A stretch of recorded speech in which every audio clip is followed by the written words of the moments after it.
ہمارے ہاں نا لوگوں نے اپنی اپنی مرضی کے حساب کے کام سمجھ لیے. بہت سارے کام ہیں دنیا میں کرنے والے. ایک بڑا بنیادی کام دعوت خیر دینا بھی ہے. آپ نے کبھی دیکھا ہے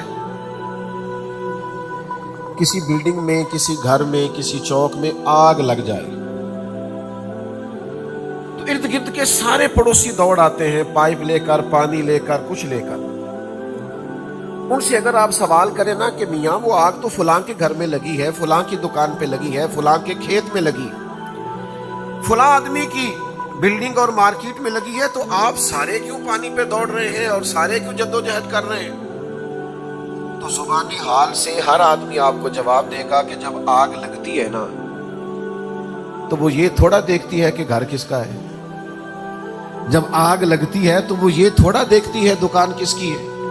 جب آگ پھیلتی ہے، اپنی لپیٹ میں لیتی ہے، تو یہ تھوڑا دیکھتی ہے کہ مارکیٹ کا مالک کون ہے. آگ آگ ہوتی ہے، آگ اندھی ہوتی ہے.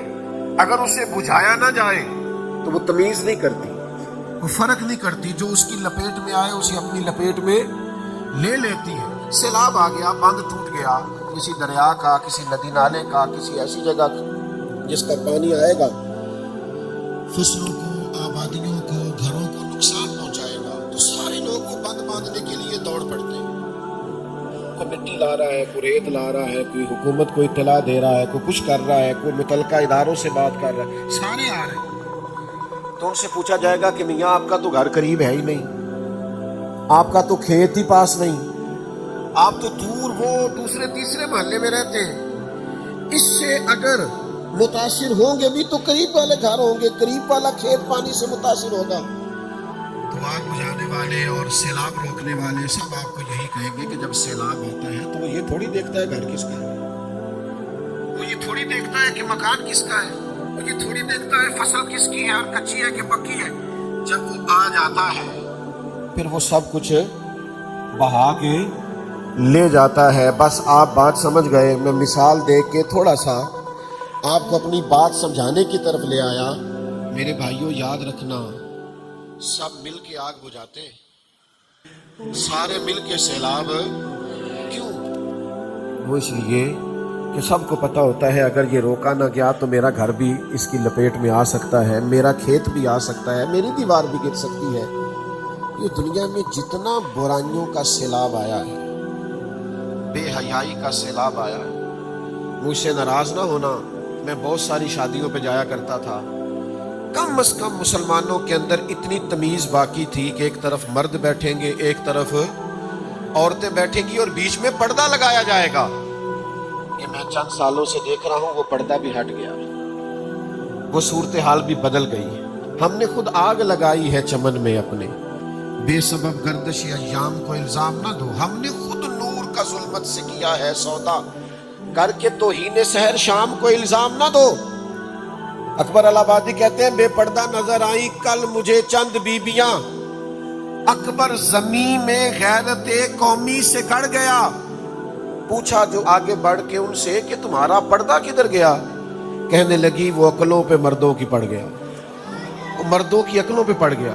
آہستہ آہستہ سب پیسے آئے نہیں، جدت آئی نہیں، مال آیا نہیں، عہدہ ملا نہیں، اور لوگ جدید ہوئے نہیں. تمیز ہی ختم ہو گئی ہے، خیال ہی نہیں رہا پردہ کس چیز کا نام ہے. وہ کسی فقیر نے کہا تھا میرا تو پوتا بازار سے ایک ٹافی لینے گیا تھا، چاکلیٹ لے کے آیا تھا، تو وہ چاکلیٹ جب تک با پردہ تھی مکھیوں سے بچی ہوئی تھی، اور جیسے ہی اس نے اس کے اوپر سے ریپر اتارا ہے تو مکھیوں نے حملہ کیا ہے، گندگی آ گئی. آپ کو پتا ہے جب تک حیا کی چادر لوگ اوڑے رکھتے ہیں وہ گندگی سے بچے رہتے ہیں، لیکن جیسے ہی وہ چادر ہٹ جاتی ہے، میں اس لیے تنقید نہیں کر سکتا کہ جتنی بھی بیاہوں میں شادیوں میں لوگ موجود ہوتے ہیں وہ غیر تو نہیں ہیں، وہ ہمارے اپنے ہی ہیں، لیکن ہم سب تمیز بھول جائیں گے. سیلاب آ جائے گا گناہ کا، مجھ سے ناراض نہ ہونا. سیانا آدمی ہے، سمجھدار ہے، پڑھا لکھا ہے، اس کے بالوں میں چاندی آ گئی، لیکن اپنے موبائل سے اگر وہ واہیات ویڈیو کسی کو بھیجتا ہے تو مجھے بتانا کہ میں سوچ اور ذوق کا ماتم نہ کروں. میں اس معاشرے کو معاشرہ کہوں یا انسانوں کا بے ہنگم ہجوم کہوں؟ کچھ لوگ کچھ ایسی گفتگو کر رہے ہوتے ہیں جو ان کی شخصیت سے میچ نہیں کر رہی ہوتی. ان کا قد بہت اونچا ہوتا ہے، ان کا سٹیٹس بہت بلند ہوتا ہے، ان سے بہت بزرگی والی بات کی توقع ہوتی ہے، لیکن وہ ایسی گفتگو کرتے ہیں. کرنا کیا ہے، کس طرف جانا ہے؟ میں چھوٹا سا خادم الدین کا، میرے پاس بڑی تعداد نوجوانوں کی آتی ہے، میں دن رات ڈیل کرتا ہوں. میں نے آج آپ سے کہا تھا تقریر نہیں کرنی، دل کی باتیں کرنی ہے. میں آپ کو اللہ کو حاضر ناظر جان کے کہتا ہوں، میرا جوان برا نہیں ہے. داڑھی نہ بھی رکھی ہو نا، نماز پابندی سے خدا نہ خواستہ نہ بھی پڑھتا ہو، اور اس کا دینی حلیہ نہ بھی ہو، تو پھر بھی میں نے دیکھا ہے مدینے والے کا نام آئے تو اس کی آنکھوں میں چمک پیدا ہو جاتی، اس کی روح روشن ہو جاتی کہ میری ملت کا جوان برا تھوڑی تھا.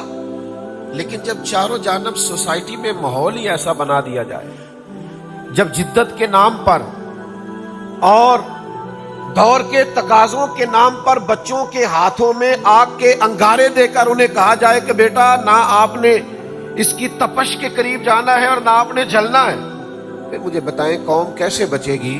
تو ہم نے کرنا کیا ہے؟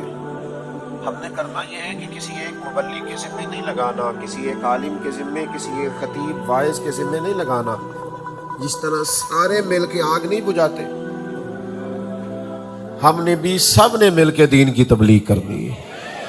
جس طرح سارے مل کے سیلاب نہیں روکتے، بالکل اسی طرح سب نے مل کے، ہو سکتا ہے کسی سے ایک آدمی مشورہ کرتا ہو تو کسی سے 100 آدمی مشورہ کرتے ہو، تو کچھ نہ کچھ لوگوں میں تو ہم اثر رکھتے ہیں نا. اپنے حلقہ اثر میں ہر ایک نگہبان ہے، ہر ایک سے رعایا کے بارے میں پوچھا جائے گا، ہر ایک سے سوال ہوگا، تو تھوڑا تھوڑا کر کے جد و جہد کرنی شروع کریں. یہ کسی ایک آدمی کے بس کی بات نہیں رہی.